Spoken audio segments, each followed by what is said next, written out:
Nos acompaña Ana Belén Miguel Burgos, profesora de Análisis Económico de la Universidad Rey Juan Carlos. Ana Belén, muy buenas tardes, gracias por acompañarnos. Buenas tardes, gracias a vosotros.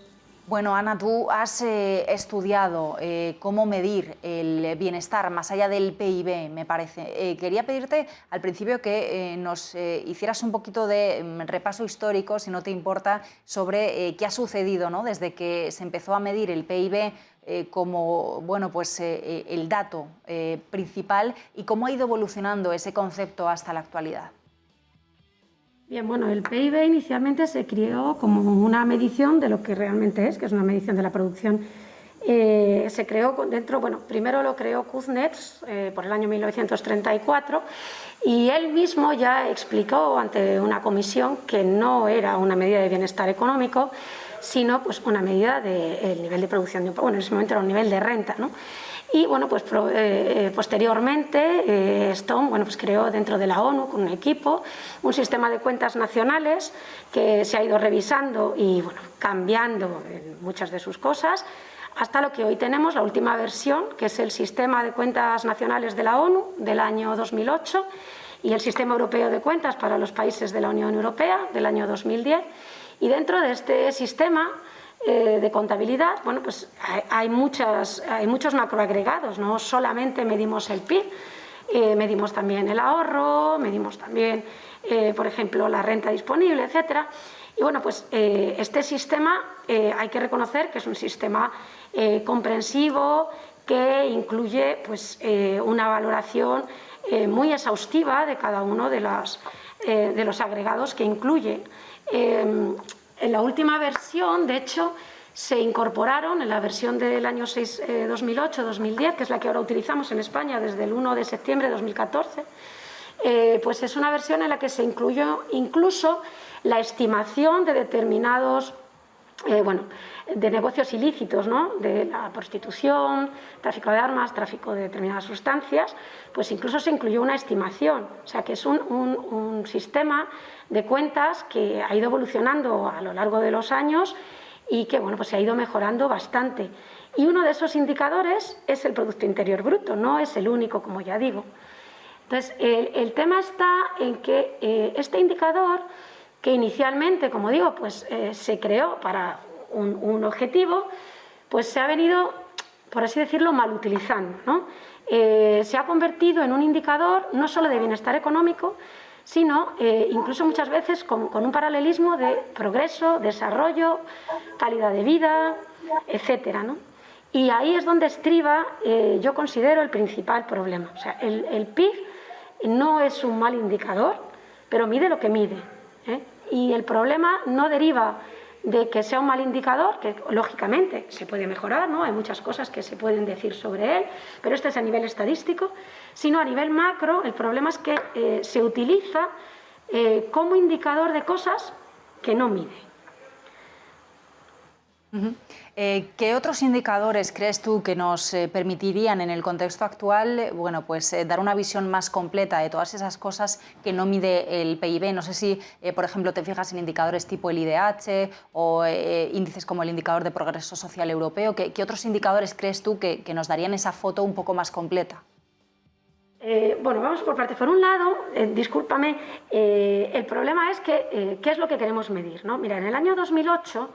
El por entonces presidente de la República Francesa, Nicolas Sarkozy, encargó a 3 economistas, Stiglitz, Sen y Fitoussi, 2 de ellos premios Nobel, crear una comisión, ¿no?, para medir el desarrollo económico, el progreso social y para determinar si el PIB era un buen indicador de estas cosas, ¿no? Entonces, ahí está la trampa. Ya por aquel entonces, bueno, tardaron 1 año y pico en desarrollar este informe, un informe denso y condensado, para determinar lo que ya se sabía, y era que el PIB no era ni un indicador de desarrollo económico ni un indicador de progreso social. Y bueno, pues obtuvieron 12 recomendaciones y unas conclusiones nada concluyentes, como que aquello era el inicio de un debate, ¿no? Entonces, el problema es que en aquel entonces intentaron obtener indicadores para distintas cosas. En esta comisión no solo estaban ellos 3, obviamente había muchísimos especialistas, porque claro, dentro del progreso incluían, pues, vamos a medir cuál es la contaminación, el medio ambiente, la calidad de vida de las personas, si son felices, si no lo son, si hay seguridad, si no la hay, cuál es el acceso a la educación, a la sanidad. Entonces, claro, ya por aquel entonces dijeron que un solo indicador no es capaz de determinar ni el desarrollo económico, ni el progreso social, ni la calidad de vida. Y es que no lo es. O sea, es imposible tener una medida completa, ¿vale?, con un solo indicador de todas estas cosas. Sí que se han creado indicadores, hacías mención del índice de desarrollo humano, que tratan de medir, bueno, pues el nivel de desarrollo a través de un indicador sintético que reúne, pues, un indicador de renta, como es la renta nacional bruta, unos indicadores de educación, de acceso a la educación y la calidad de la educación, y otros indicadores de sanidad. Pero este indicador realmente es un indicador de desarrollo que realmente se le podrían atribuir muchas cosas. De hecho, luego lo han complementado con indicadores de desigualdad, de género, desigualdad de ingresos, pobreza relativa, etcétera, ¿no? Entonces, el principal problema al que nos enfrentamos es que queremos utilizar un solo indicador para medir muchos aspectos diferentes de la vida, porque el progreso o la calidad de vida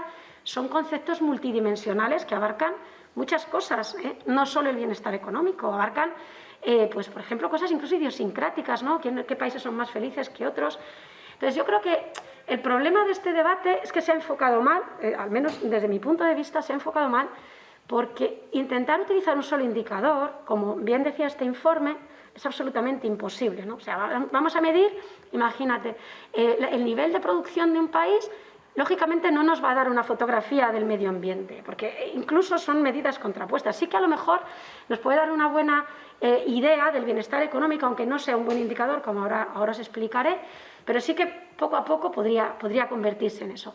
La OCDE, a raíz de esta comisión, creó un indicador que se llama Índice para una vida mejor, ¿no? Este índice pues tiene 11 temas, ¿no? Y lo curioso, o sea, para que os hagáis una idea, es que este indicador, si tú entras en la página de la OCDE, en el Better Life Index, pues tú puedes ver que cada tema tiene un indicador, o sea, o dos, dependiendo del tema, ¿no? Por ejemplo, para el nivel de renta, el nivel de ingresos, se utiliza la renta disponible ajustada. Luego también hay unos indicadores para medio ambiente, etcétera. Entonces, lo que hacen es que permiten a los usuarios que entren en esta página y ellos ponderen en función de sus prioridades qué tema es más importante. Por ejemplo, para mí puede ser muy importante el nivel de ingresos y después la seguridad y después la sanidad, y para otro a lo mejor lo principal es la educación y luego el medio ambiente. O sea, entonces, se han creado, cada persona puede crear su propio indicador y clasificar todos los países que allí tienen datos de ellos en función de este indicador propio que cada uno crea. Y después ellos clasifican estos indicadores en función de la edad, de la región, etcétera, y los comparan. Y se puede ver que incluso dentro de una misma región y un mismo estrato de edad, lo que las personas consideran como más importante es totalmente diferente. Entonces, si nosotros creemos que vamos a condensar en un indicador la calidad de vida de las personas o el progreso, tendremos que ponderar cada uno de esos indicadores para hacer un indicador sintético. Entonces, eso es un problema, ¿no? Entonces, yo considero que ninguno de estos indicadores nos va a servir para lo que nosotros queremos. Lo que queremos es que nuestros gestores económicos, en este caso, o nuestros gestores políticos, de todas las cosas que nos importan, ¿no?, tengan una buena medida, porque es cierto que si nosotros no tenemos un buen indicador, no vamos a llevar las políticas sociales adecuadas para lograr eso. Yo lo que me propuse en su día fue crear un indicador de bienestar económico, ¿no? Ya desde mi tesis, yo probar qué indicadores se habían creado y qué problemas tenían, ¿no? Entonces, para mi gusto, todos los indicadores que realmente han sido medianamente utilizados, como el IDH, son aquellos que utilizan el sistema de cuentas nacionales, porque es la base estadística más completa, más estandarizada, homogénea, comprensiva y exhaustiva que existe. Entonces, ¿qué ocurre? Pues que todos esos indicadores, al final, tienen algo en común, y es que utilizan un indicador de renta. Entonces, como lo que yo quería medir en aquel entonces era el bienestar económico, pues me dije a mí misma, voy a comprobar qué indicadores dentro del sistema de cuentas nacionales me permiten hacerlo, ¿no? Y bueno, dentro del sistema de cuentas nacionales se crean muchas cosas, también incluso hay unas cuentas satélite que nos dan idea de muchas cosas, por ejemplo, como el trabajo que se realiza dentro de casa, etc.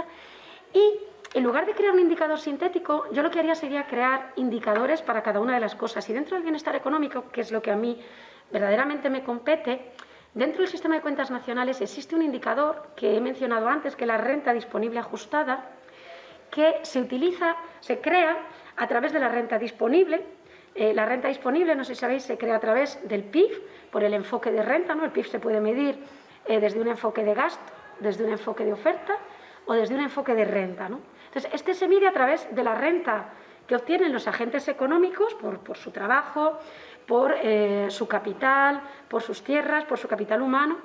Obtienen unas rentas y de ahí se reducen en función de los impuestos que existan y se incrementa en función de las subvenciones que reciben. Y eso es la renta disponible. Bien, pues un paso más es la renta disponible ajustada. La renta disponible ajustada, además, incluye lo que llamamos bienes preferentes. O sea, los bienes en especie que reciben, que generalmente son pues, educación, sanidad, también tenemos bienes preferentes como puede ser el ocio y el deporte, ¿no? Pero sobre todo estos son los más importantes dentro de los presupuestos públicos y la renta disponible ajustada nos permite esto. De hecho, dentro del informe que comentaba de la comisión de Stiglitz y Fitoussi, este era el indicador que ellos consideraban que mejor podría utilizarse para hacer una foto sobre cómo se distribuye esa renta, ¿no? Y también dentro del Better Life Index que he mencionado, también utilizan la renta disponible ajustada. Yo en mi trabajo, pues a través de un modelo, empíricamente comprobé que cuando queremos comprobar cómo se ajusta el PIB per cápita, porque lo único que tenemos para saber cómo se distribuye es coger el PIB y dividirlo por la población, y obviamente eso no nos va a dar una buena fotografía porque siempre hay una gran inequidad dentro de las regiones económicas, pues yo comprobé que realmente no había un buen ajuste. Estamos hablando de que yo realicé este trabajo con países de la OCDE, es decir, países de mediano alto ingreso, ¿no? Porque claro, si coges países de bajo ingreso, pues es otra cosa, ¿no? Se te desdibuja. Y comprobé que realmente la renta disponible ajustada sí que permitía, sí que tenía una significatividad como indicador de bienestar económico, porque no solo permitía saber la renta de la que realmente disponían los agentes económicos, que no es solamente la que obtienen en el mercado primario, sino que de ahí pues les van a quitar unos impuestos, van a obtener unas subvenciones y además, pues si van a un hospital ya está pagado por los impuestos, si van a un colegio se supone que ya está pagado, a no ser que no sea un colegio público. Entonces, eso sí que realmente permitía sí que era un indicador más significativo. Incluso lo comparé con el Better Life Index, lo comparé con el IDH, con el Índice de Progreso Humano, y todos ellos me daban unos niveles bastante más altos de significatividad.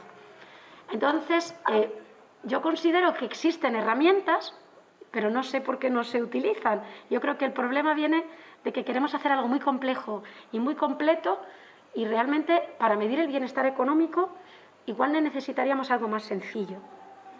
Pues nos quedamos con ese mensaje y con ese análisis. Ana Belén Miquel Burgos, muchísimas gracias por acercarte a Negocios Televisión y bueno, acercarnos a este análisis. Vamos a ver, ¿no?, qué va sucediendo y qué medidas que se va poniendo encima de la mesa en medio de este debate. Gracias, buenas tardes.